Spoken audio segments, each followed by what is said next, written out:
tardes. Bueno, después de haber escuchado a propósito de lo que nos contaba Carlos, de lo que sucede en Colombia, hay un dato que es muy curioso sobre Colombia, y es que la mayoría de los periodistas asesinados en Colombia no son asesinados por la guerrilla, por los paramilitares, sino por casos de corrupción política. Estos casos de corrupción política evidentemente tienen que ver porque hay todo un entramado, digamos, pero este es el caso que nos cuentan normalmente los periodistas colombianos cuando hacemos cursos que son inimaginables o que eran inimaginables para nosotros, periodistas, cursos prácticamente de combatientes a los que hemos asistido por la Sociedad Interamericana de Prensa, tanto en los Estados Unidos, en una base de Norfolk, cerca de Washington, como aquí mismo en Campo de Mayo, dictado por Caecopaz. En Norfolk lo dicta un grupo que se llama Centurion, que son ex-marines británicos, y es el mismo curso que se les da a los combatientes, a los ingenieros, a los guardaespaldas y demás que van a Irak. Esto habla un poquito de la degradación a la que se ha llegado en este continente en particular con respecto a los periodistas y con respecto a la impunidad de los crímenes de periodistas. Las cifras, las comentó Helio apenas comenzamos, son abrumadoras. Si yo les diga que murieron 316 periodistas en menos de 10 años, quizá no diga nada. Quizá el tema sea ver en estos últimos años qué es lo que se ha hecho y qué es lo que hemos hecho nosotros mismos, e inclusive cómo podemos hacer para limitar o evidentemente para eliminar este tipo de tragedias que son terribles, no solo para el periodista, para sus compañeros, para su familia, para los medios, para todos en general, no solo para todos ellos, sino también para la democracia, que es lo que tanto nos importa. Hace 8 años, la Sociedad Interamericana de Prensa convocó a 4 periodistas, yo entre ellos, una periodista de México, una periodista de Colombia, una periodista de Brasil y a mí, de aquí, del Cono Sur, digamos, de Argentina, pero para cubrir el Cono Sur. La meta era crear lo que finalmente se creó, que es la unidad de respuesta rápida. Pocos saben quizá lo que es esto. Esto es una unidad que se ocupa de crímenes de periodistas. Tiene muchas limitaciones, porque lamentablemente no nos podemos ocupar de amenazas, desde el momento en que, al ser la Sociedad Interamericana de Prensa algo que está basado en Miami, no tiene, digamos, repercusión nacional o no tiene injerencia nacional. Pero sí la investigación de los crímenes, y sí después de la investigación de los crímenes, la presión a los gobiernos para que los esclarezcan. Este es un trabajo muy silencioso, es un trabajo de investigación, es un trabajo de mucha contención, y después de eso, si los gobiernos no responden, que es lo que muchas veces sucede, presentar los casos ante la Comisión Interamericana de Derechos Humanos en Washington para que sea la Comisión y la OEA en su conjunto la que presione a los gobiernos. En estos 8 años lo que hemos visto es que cada vez los gobiernos responden menos a las peticiones, no solo a las peticiones de la CIP, que con algunos países puede tener problemas en particular, como es el caso de Venezuela, sino a las peticiones de la OEA, y que a su vez es como que los gobiernos y los discursos políticos, sobre todo de los presidentes, se van apartando cada vez más y se van haciendo cada vez más insensibles a esto. Les traigo un caso que es un caso que ha ocurrido este año, hace muy poquitos meses, en agosto de este año. Es un periodista paraguayo, periodista chileno radicado en Paraguay, que fue brutalmente asesinado. Pero lo curioso de este caso es que él hizo todo lo que nosotros recomendamos que se haga en caso de recibir amenazas. Es decir, pongámonos en la piel de un periodista que recibe una amenaza. Lo primero que hace es informar al director de su medio de comunicación, lo segundo es radicar una denuncia, el mismo medio de comunicación trata de contenerlo, el mismo medio de comunicación o el mismo periodista informa a las autoridades. Este es el caso de Alberto Palma Godoy, llamaban Tito, que ya estaba amenazado y ya había decidido partir con su mujer a Chile, regresar a Chile, ya no quería vivir más en Paraguay. Vivía en un pueblo que se llama Mayor Julio Otaño, que queda a 450 kilómetros de Asunción, sobre el río Paraná, un lugar aislado, pero no por aislado, un lugar donde no pudiera recurrir a las autoridades y donde no pudiera denunciar su caso.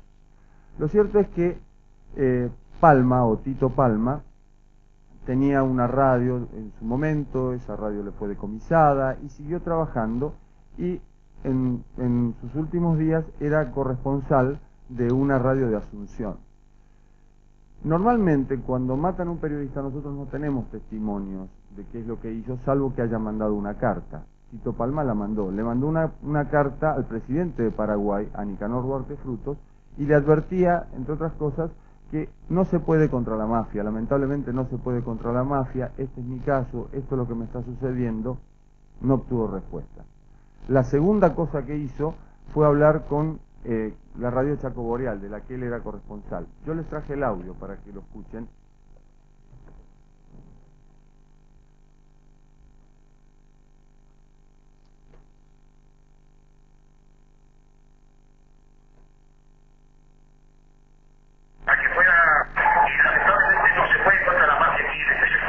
Presten atención porque no es muy bueno. Está muy mal informado, creo, de todo lo que están haciendo. Porque acá, por ejemplo, el que veis el punto de abajo, está hoy día el Partido Colorado, la parte de lo que tiene que ver el oficialismo, acá ni se habla de Blanco Blanco, por ejemplo, aquí no tengo ni de nada. Los liberales son los que están manejando dos radios suyas, he denunciado y por eso he tenido este tipo de problemas que tengo, que ya no estoy en los años, estoy en otro lugar, esperando recién sale de mi familia, para que pueda, y se fuera como dice el brasileño hoy. O sea, que te vas a volver a Perú, si no. No, me voy a Chile, con una fea la situación, pero voy a tener que volver mientras tanto para que puedan seguirse manejando tranquila, hasta que pueda abrir los ojos por todo este país, porque realmente no son los que están subiendo el Paraguay, y uno tiene que aportar algo, y tengo que escapar con mis hijos que son paraguayos, como tú sabes, el problema de una vida, entonces la misma cosa, no se puede un lugar que yo me apetecía volver porque mucha gente que necesita de servicio, pero esta gente está acostumbrada a manejar y a los más humildes, mantenerlo siempre oprimido, que son los que quieren trabajar para engrandecer el Paraguay. Y no podemos, y además con amenaza grave, diciéndole a la autoridad, vino la fiscalía junta a levantar No la se escucha radio. bien, yo pensé que se iba a escuchar un poquito mejor, pero este es un contacto con una radio de Asunción, es decir, este hombre le había mandado una carta al presidente de Paraguay y había hecho público su caso. 2 días después, esto es el 22 de agosto de este año, a eso de las 10 de la noche estaba comiendo en su casa. Entraron 2 hombres con uniformes, que no eran militares, pero que tenían uniformes militares, y lo mataron, le dispararon. En el piso quedaron 18 casquillos de balas, según descubrió la policía. 6 balazos dieron en la frente, otro en el cuello, en los brazos, en las piernas. Bueno, Palma tenía 48 años, murió en el acto. Su pareja, Vilma Martínez, de 24, con la que había tenido un bebé, el bebé también estaba ahí, recibió un balazo en la pierna. Estaba también su suegro, que resultó ileso. Pero más que todo, lo que es curioso de este caso en particular, que es tan reciente, es primero que él haya hecho todo lo que se aconseja que se haga en estos casos, y segundo, la escasísima sensibilidad que hubo, tanto del gobierno de Paraguay como de los propios medios de comunicación de Paraguay. Cuando nosotros vimos este caso, además de hacer la investigación, que es lo que hace la unidad de respuesta rápida, por primera vez tratamos de que la investigación se divulgara como artículo periodístico. Y esto se logró. En más de 30 medios de comunicación del continente se publicó la investigación del caso Palma, qué había sucedido y demás. Tampoco hubo respuesta del gobierno de Paraguay.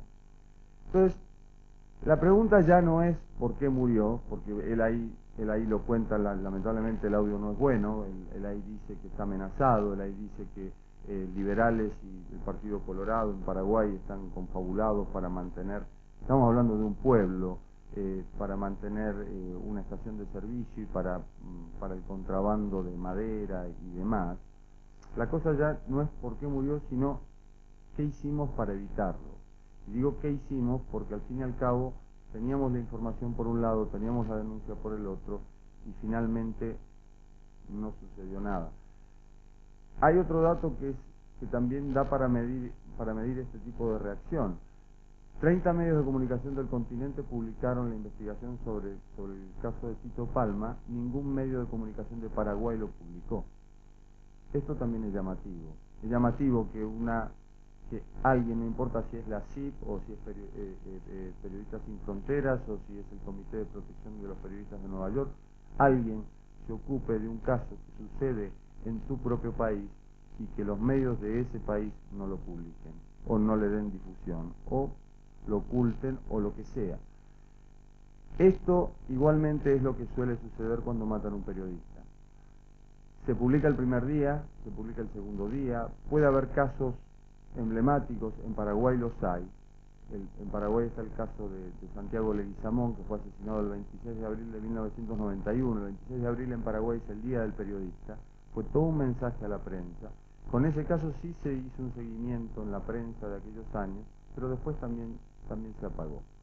Entonces, lo que notamos al fin y al cabo es esto: si cumplimos todo lo que normalmente nos dicta el manual, por llamarlo de algún modo, todo lo que podemos hacer, y así todo no hay ninguna respuesta, no hay sensibilidad frente a esto, lo único que nos queda es crear una red entre nosotros mismos, que es lo que se está haciendo, y no porque lo dicte la CIP o porque lo dicte a ningún organismo en particular, sino porque yo veo que es la reacción que estamos teniendo todos aprovechándonos de la tecnología, sobre todo el correo electrónico.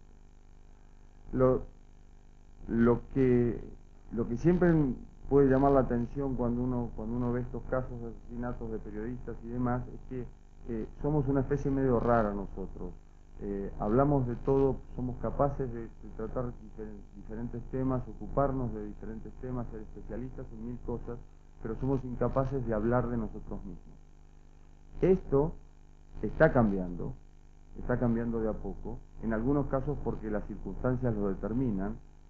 En Colombia, de hecho, ha sucedido hace mucho más tiempo porque la necesidad lo determinaba, pero no sucedía ni en Venezuela, ni sucedía en Ecuador, ni sucedía en Perú, ni sucedía en otros países, hasta que pasan estas cosas. En Paraguay, ya les digo, es notorio, es llamativo esta frialdad que se ha dado, y es llamativo también que el caso se haya quedado ahí, en la publicación del primer día. Hay mucha gente que se nota que quiere hacer las cosas bien, que se nota que hay un sindicato de periodistas de Paraguay que viene a cumplir el papel de FOPEA en Argentina, porque al fin y al cabo se ocupa de estos temas, pero también tiene un límite, y también nosotros mismos tenemos un límite. El límite está dado porque somos periodistas, y porque más allá de hacer una investigación y más allá, en el caso de una entidad como la CIP, o en el caso de una entidad como FOPEA, más allá de presionar a los gobiernos para que estos casos se esclarezcan, que es la única vía, además, más allá de eso no se puede hacer. Yo no les quiero robar tiempo con lo que dictaría el manual, tampoco les quiero robar tiempo con las advertencias que se pueden hacer sobre esto o sobre otros casos. Traje el de Tito Palma porque me pareció, primero, el más reciente, segundo, el más llamativo, tercero, Paraguay queda acá a la vuelta, y esto también vale para que lo tengamos en cuenta. Y cuarto, hace muy poquito un periodista argentino recibió amenazas. Yo recibo los correos de FOPEA, como creo que todos, o la mayoría, y noté sí esa red de contención que por ahí no se ve en otros países, que no se vio en Paraguay, y que creo que es buena que la tengamos nosotros. No les voy a traer el caso de José Luis Cabeza, por supuesto, que es el caso que más nos ha tocado de cerca, pero sí tener en cuenta que, fíjense, que frente a todo esto, frente a todas estas advertencias y frente a lo que este hombre ha hecho, así y todo, ha resultado asesinado. Cuando asesinan a un periodista no asesinan solamente al periodista. Queda una familia detrás, se crea la autocensura, lo quieran o no, la autocensura existe y la autocensura se va a crear en 50 kilómetros a la redonda porque el que está al lado, si no es por él, es porque su mujer o porque su marido le va a decir no te metas, mirá lo que le pasó a fulano. Se crea el miedo, se crea el temor, no solo de los periodistas, sino también de los medios de comunicación. La respuesta no va a venir de los medios de comunicación, no son afectos a dar ese tipo de respuestas. La respuesta tiene que venir de los propios periodistas. Por eso yo abogo, porque cada vez que no maten a nadie, por Dios, sino que cada vez que haya una amenaza, respondamos todos y al menos creemos esa red de contención y que esa persona amenazada se sienta contenida, se sienta acompañada, se sienta respaldada, más allá de que sea por su medio, por nosotros mismos. Gracias. Gracias a vos, Jorge. Pablito.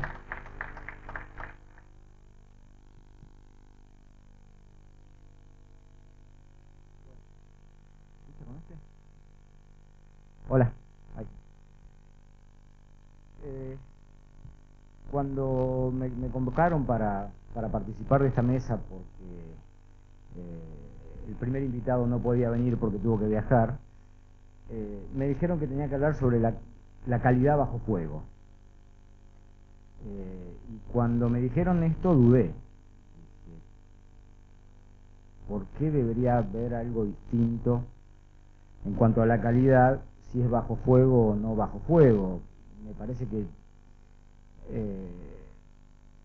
los estándares para medir la calidad de un trabajo periodístico no tienen que ver con la circunstancia en la que uno lo haga, sino con lo que uno cree acerca de lo que debe ser nuestra profesión, sea bajo fuego, o sea tranquilamente en la redacción, o sea en la calle, o sea como movilero de una radio, o como sea.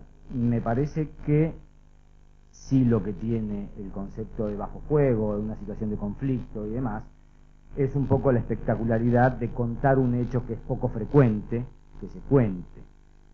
Yo creo que en esos casos no hay demasiada diferencia con contar un hecho determinado. Por ejemplo, ¿por qué debería ser distinto contar una guerra o lo que está pasando en una guerra a lo que pasa en un conflicto social, o lo que pasa en, por ejemplo, un caso muy frecuente y que por lo general solemos ver cómo ahí se corren los límites de la calidad en función de determinados intereses o en función de determinadas cosas, cubrir el velorio de una persona que acaban de matar, ¿no? Esa famosa cobertura en donde van los periodistas a preguntarle al padre o a la madre qué siente.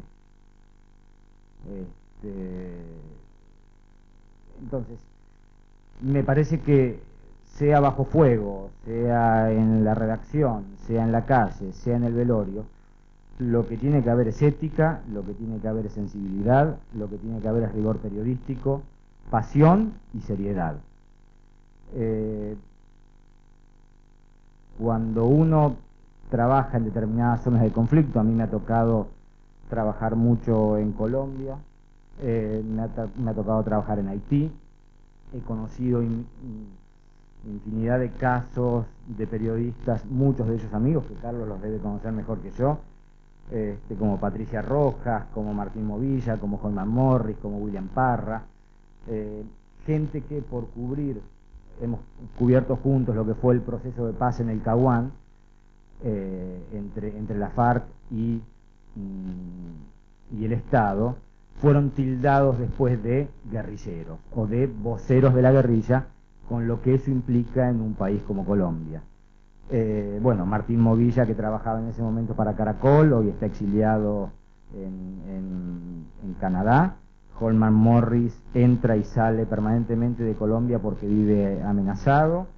William Parra acaba de tener que salir del país también porque parece que el Estado colombiano lo va a acusar por secuestro. Una cosa muy curiosa, lo va a acusar por secuestro porque hizo pública una entrevista en donde habla uno de los secuestrados por la guerrilla de la FARC y lo presenta como un testimonio de vida. Entonces el Estado no tiene mejor idea que acusarlo a él de secuestro. Una cosa muy curiosa que tal vez Carlos conozca mejor el tema y pueda ampliar después. Pero insisto, me parece que cuando uno cubre situaciones de conflicto, lo que tiene que tener en claro es que uno está ahí para contar lo que pasa, y uno está ahí no para contar lo que me pasa a mí, sino lo que le pasa a los verdaderos protagonistas de esa situación de conflicto. Muchas veces lo que no se tiene en cuenta es que uno como periodista está ahí porque es parte de mi trabajo, estoy ahí porque quiero y no porque soy parte del conflicto. Yo estoy ahí para contar lo que pasa y por lo general se suele tener a partir de presiones de los medios un cambio de eje, es decir, el periodista como protagonista y no el periodista como quien cuenta lo que pasa en un lugar de conflicto determinado. Pero insisto, me parece que lo que hay que tener en claro siempre es que sea cual sea el trabajo, sea bajo fuego, sea cómodamente en la redacción, si no tenemos límites éticos para hacer lo que tenemos que hacer para hacer nuestro trabajo es un fracaso. Yo le pregunto a cualquiera, supongo que muchos acá serán periodistas, ¿qué le va a contestar un padre frente al cajón de su hijo asesinado a la pregunta ¿cómo se siente? ¿Qué le va a decir? ¿Que se siente bien? Yo los invito a cualquiera de ustedes a que si yo como periodista, ante la presión de la edición o de la dirección del periódico para tener el testimonio de esa persona, yo pongo estoy destruido como frase que nunca me dijo ese padre porque yo nunca se lo preguntaré, ¿alguien lo va a negar? Entonces, ¿cuál es el sentido que tiene para un lector leer una declaración que es de sentido común? ¿Aporta algo al caso? ¿Aporta algo a la cobertura de ese caso? No aporta en nada, no aporta valor periodístico tener a una persona que diga estoy destruida. Yo creo que en definitiva en esos casos no hay que preguntar y hay que resistir a las presiones que puedan venir de la redacción para decir no, yo eso no lo hago, yo no le voy a ir a preguntar a un padre o a una madre cómo se siente. Y me parece que en una situación de conflicto o bajo fuego se puede pensar en lo mismo. ¿Por qué pasaría a ser importante cómo me siento yo como periodista? Yo estoy haciendo mi trabajo y me pagan por eso y tengo cierta cobertura de un medio para hacer mi trabajo. Entonces, poner al periodista como protagonista de una historia me parece que es equivocar el eje. El protagonista de la historia es lo que está pasando, una guerra civil, una guerra internacional, una situación de conflicto social, como puede ser, no sé, las sucesivas caídas de los gobiernos en Ecuador que me han tocado cubrir, lo que ha pasado lo que pasa en Colombia sistemáticamente, Haití, en donde todo el mundo disparaba en algún momento para todos lados, y uno no sabía de dónde venían las balas. Bueno, yo tengo la opción de decir, miren, yo aquí no estoy, yo me voy a mi casa, me vuelvo a mi casa porque extraño mi oso de peluche, y esto lo miraré por televisión. Pero si estoy ahí es porque quiero hacer mi trabajo, entonces no tengo por qué anteponer el cómo me siento al cómo se siente realmente el protagonista de la historia, que es una sociedad, un pueblo, un país, un Estado. En cuanto a Colombia, yo quería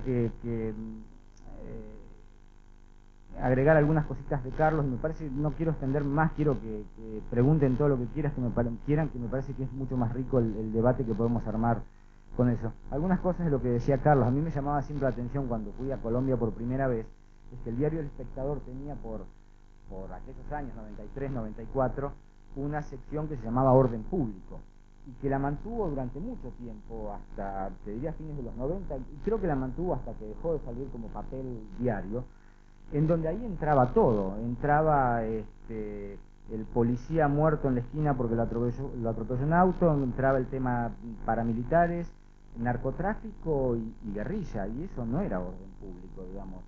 Un enfrentamiento de la guerrilla con el ejército no era orden público, es una cuestión política, un hecho político, y debería ir en las páginas políticas del país, no en las páginas de orden público como si fuera un crimen común.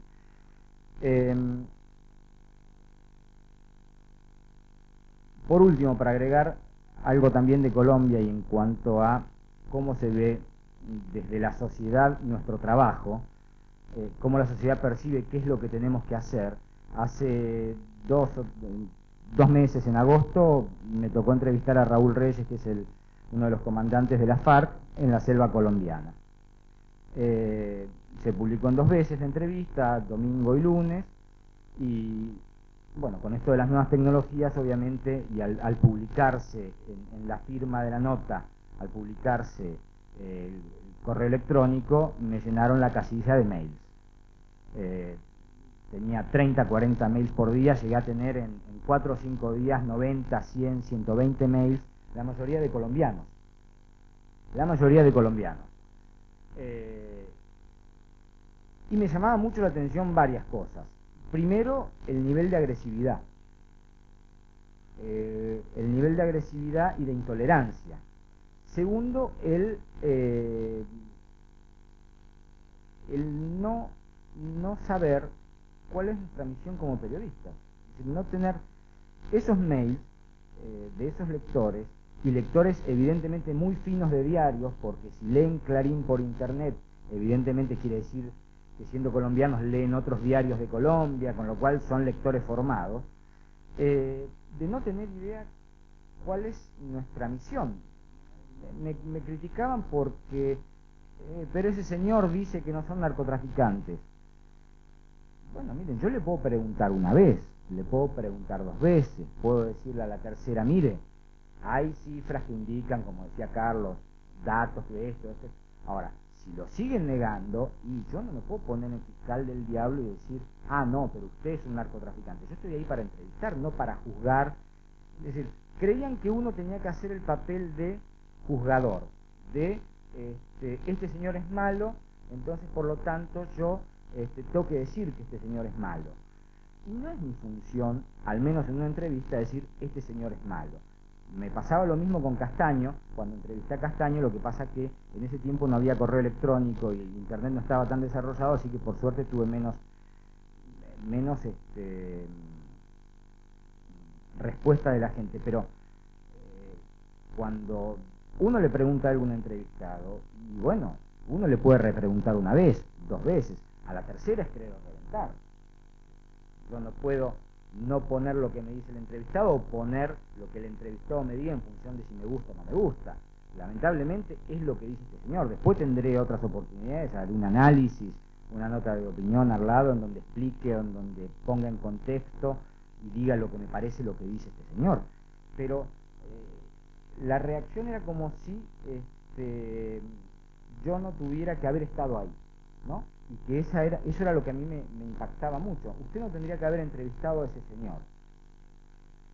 Entonces, mire, a mí yo les contestaba a muchos de los que me lo decían respetuosamente, les respetaba respetuosamente y les decía, bueno, mire, mi trabajo como periodista es consultar fuentes, tratar de entrevistar a la mayor cantidad de gente posible acerca del conflicto colombiano, que cada uno diga lo que crea acerca del conflicto colombiano. Pero mi papel no es que como es un asesino no lo entrevisto, porque después uno encontraba por todos lados en las radios colombianas al señor Macaco, un conocido jefe paramilitar, haciendo declaraciones en Radio Caracol a las 7 de la mañana, ¿no? Y hablando y diciendo que habían matado no sé cuántas personas y demás. E incluso me encontré con un director de una revista muy famosa en Colombia y muy reconocida, en donde me dijo una cosa que me llamó mucho la atención. Me dice, nosotros nunca hubiéramos publicado una entrevista a Raúl Reyes. Y yo le pregunté por qué. Me dice, porque nosotros, por una decisión editorial, no publicamos entrevistas a señores, a organizaciones fuera de la ley. Le digo, sí, pero ustedes como medio de comunicación sí publican historias acerca de los paramilitares, sí publican declaraciones de los paramilitares, sí han hecho historias sobre los paramilitares. Entonces, ¿cómo se entiende? ¿Cómo el lector va a entender un conflicto si ustedes, con mucho más información que la que puede tener un enviado, no son capaces de sentar o no tienen el interés de sentar en un banquillo a un entrevistado y decirle, bueno, señores, a ver, vamos a hablar en serio. ¿Qué hay de esto? ¿Qué hay del narcotráfico? ¿Qué hay de asesinatos? ¿Qué hay de...? Y con datos mucho más concretos que los que uno puede tener. La respuesta que me dio finalmente era una respuesta un poco vaga, pero bueno, eso atenta sin duda contra la calidad periodística de ese medio. A mí me encantaría leer en ese medio una entrevista a un jefe de la guerrilla, me encantaría leer en ese medio una entrevista al presidente Uribe, que se ha negado sistemáticamente a mí a darme una entrevista. Me encantaría leer una entrevista a cualquiera de los señores que están presos de los paramilitares, en donde cuenten lo que ellos creen que pasó, o a los mismos jefes de las Fuerzas Armadas, en donde uno pueda contraponer lo que dicen acerca de si van ganando o no van ganando la guerra, para tener una visión un poco más amplia de un conflicto. Bueno, yo creo que es más interesante que pregunten lo que quieran, y que, no sé, con Carlos tal vez podemos ahí intercambiar cosas, porque quiero preguntarle yo también algunas cosas de Colombia de las que él ha hablado, así que los dejo con las preguntas. Muy bien, muchas gracias. Bueno, muchas gracias. En realidad, según los mensajes que hay acá, sería al estilo Rey Juan Carlos, ¿por qué no se callan? Pero en realidad no es así. 10 minutos me dijo Daniel Santoro, 5 Andrés de Alessandro, antes que venga otra nota que diga terminala. 3 preguntas, como máximo tenemos un break. 1, 2, 3. Dale. Primero el compañero. Un caliente para Pablo. Quizá esa serie de mensajes que recibiste no sea de lectores finos de diario, sino de algún grupo que se puso de acuerdo y dijo a este tipo que vino a hacer una entrevista a la guerrilla, hay que darle palos, aprovechemos. Quizá no sea representativa esa muestra agresiva de mensajes que recibiste. No, porque vos sabés que esos estaban bien diferenciados, los de la cadena los diferencié claramente, porque estaban escritos todos iguales, y con la firma cambiada, y sé que venían de Buenos Aires además. Pero no, eran de lectores colombianos, y no importa los agresivos, los muy respetuosos, el colombiano es muy respetuoso de por sí, es muy formal, es muy cortés, los muy respetuosos tenían una visión de lo que debía ser nuestro trabajo periodístico muy equivocada, y yo creo que tiene que ver con lo que ha sido la historia del periodismo, o la historia más reciente del periodismo en Colombia, que es en parte de lo que ha hablado Carlos, ¿no? De cómo muchas veces han barrido debajo de la alfombra, han ocultado cosas porque no responden a los intereses de los medios, porque los medios son parte de un interés más general, político, y bueno, lo podemos ver hoy con el tiempo y la familia Santos y el vicepresidente y el ministro de Defensa, ¿no? Me parece que tiene que ver un poco con eso también. Yo soy Jenny Manrique, yo soy periodista colombiana, soy becaria de Dartmouth de la Universidad de Washington for Journalism and Trauma. Tal vez los colegas estadounidenses conozcan la organización. Bueno, esto es simplemente para introducir la pregunta, que tiene que ver un poco con lo que mencionabas al final, Pablo, de esto de cubrir los velorios y cómo cubrir las víctimas, que es el entrenamiento que prácticamente nos dan allí en Dart Center. En mi corta carrera periodística, hasta donde pude llevarla a cabo, creo que lo que hice fue precisamente eso que tú también mencionabas, de tomar partido por las víctimas, y en algún momento el periodista puede tomar partido, debe ser por ellas. Te quería preguntar a ti, Carlos, ahora con todo este tema de las audiencias públicas de los paramilitares, si hay algunas directrices o algunas líneas de ética dentro de la redacción del Colombiano de cómo cubrir estas audiencias y cómo darle voz a las víctimas, y a los colegas argentinos si también se han planteado qué líneas hay para cubrir las audiencias a los represores que pues tienen toda la vigencia ahora y donde las víctimas están presentes y merecen todo el respeto.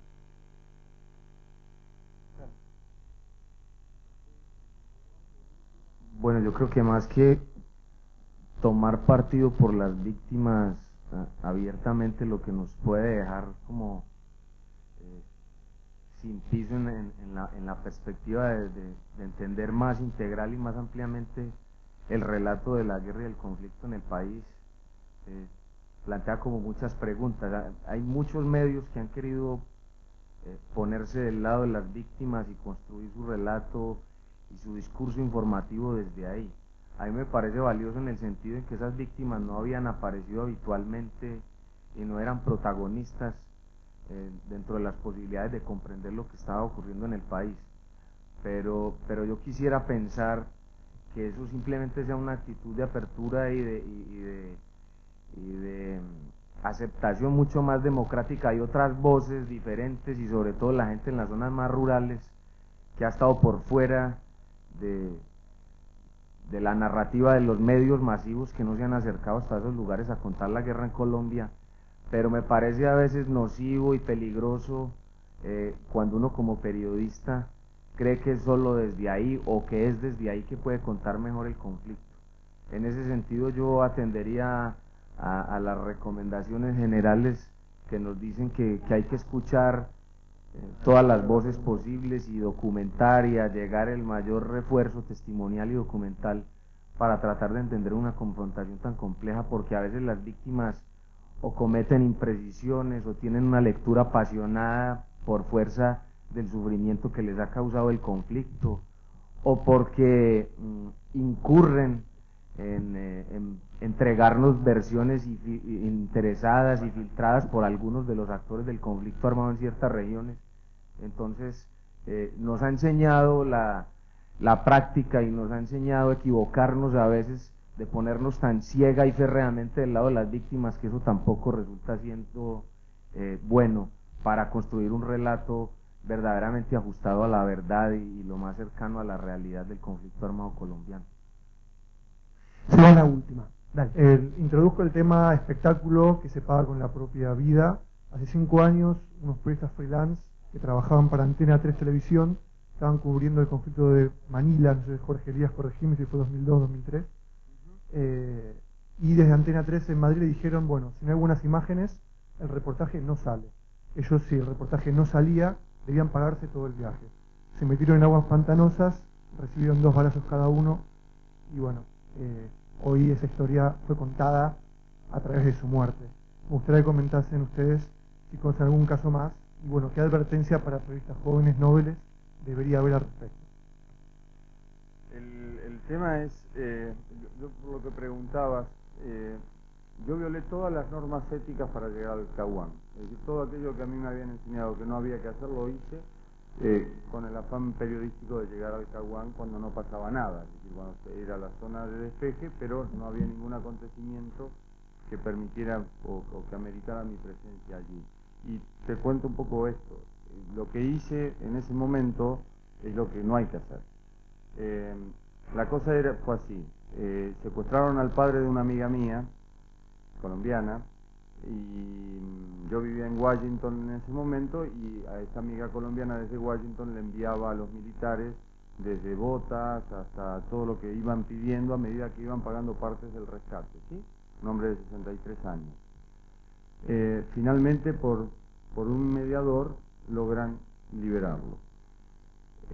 A mí me mandan a Colombia y me dicen, bueno, a la zona de despeje, a ver cómo era eso en aquel momento.